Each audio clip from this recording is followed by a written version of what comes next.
Narasoma. Ia adalah remaja dari kerajaan Mandoroko, putra dari Prabu Mandropati. Mari kita bahas sedikit tentang Narasoma ini sampai ia mendapatkan ajian Condro Birowo dari Resi Bagaspati. Mulanya Narasoma ini ketika ditanya oleh ayahnya kapan menikah, namun Narasoma menjawab dengan menyinggung perasaan hati ayahnya, yaitu dia akan menikah jika menemui wanita yang mirip dengan ibunya. Lantas itulah yang bikin ayahnya tersinggung oleh ucapan anaknya sendiri. Lalu ia diusir dari kerajaan Mandoroko dan boleh pulang jika ia sudah mendapatkan istri. Saat ia diusir dari negara Mandoroko, ia bertemu dengan Resi Bagaspati. Resi Bagaspati mempunyai anak seorang putri bernama Pujawati. Disinilah awal Narasoma mencintai seorang wanita, dan begitu pula Pujawati pun mencintai Narasoma. Namun saat Narasoma ini kromo ataupun menikah dengan Pujawati, dia merasa malu karena mempunyai mertua berwujud raseksa. Oleh Narasoma, Bagaspati ini dibunuh. Versi Sanggit lain, Bagaspati gugur karena memang keinginannya sendiri, karena siapa saja yang akan menikahi putrinya, dia harus menyingkirkan ayahnya sendiri, yaitu Resi Bagaspati. Namun karena Resi Bagaspati ini resi yang sakti, mempunyai ajian Condro Birowo, ia merelakan kematiannya demi menantu dan anaknya. Lalu ajian Condro Birowo beralih kepemilikan di Jatidiri Narasoma. Setelah Narasoma menikahi Pujawati dan mendapatkan ajian Condro Birowo, Narasoma pulang ke Mandoroko dan memberitahu ayahnya jika ia sudah menikah. Pertanyaan pun muncul dari ayahnya, dari mana ia menikahi Dewi Pujawati ini. Narasoma pun menceritakan semuanya, bahwa ia mendapatkan Pujawati setelah ia membunuh ayah sendiri, yaitu Resi Bagaspati. Hal ini membuat ayah Narasoma kembali marah dan kembali mengusir Narasoma untuk kedua kalinya.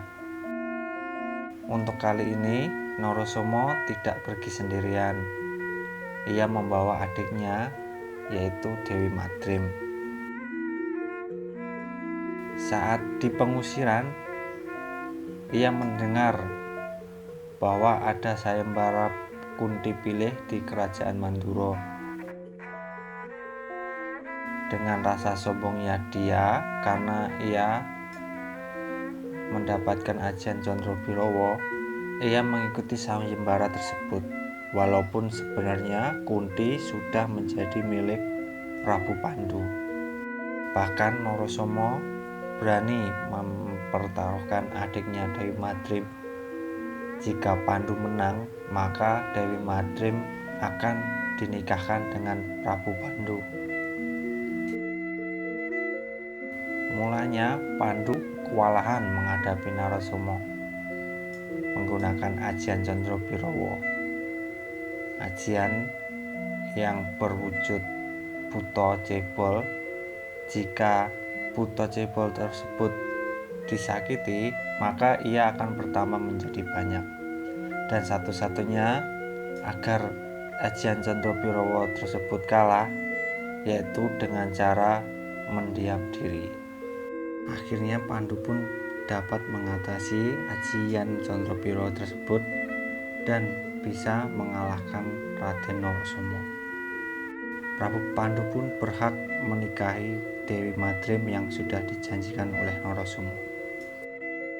Setelah kejadian ini, Narasoma pun pulang bersama istrinya Pujawati atau biasa disebut Dewi Setyawati. Ia pulang ke Mandoroko untuk menemui ayahnya.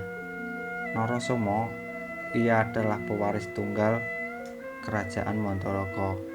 Maka setelah ayahnya gugur atau wafat, ialah yang akan menjadi raja selanjutnya. Setelah menjadi raja di Mandoroko, Narasoma bergelar Raja Prabu Salya.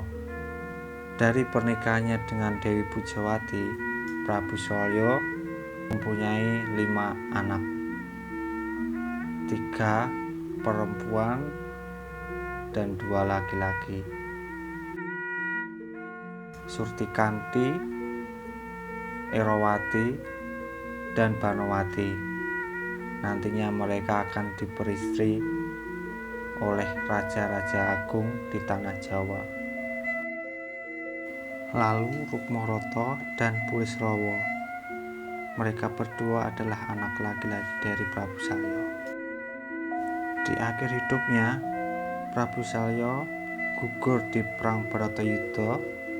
Namun Prabu Salya ini berada di pihak Kurawa, walaupun sejatinya ia lebih berpihak kepada Pandawa. Ia gugur di tangan Prabu Puntadewa. Karena balik lagi di awal, ajian Condropiro hanya dapat kalah jika menanganinya dengan cara berdiam diri.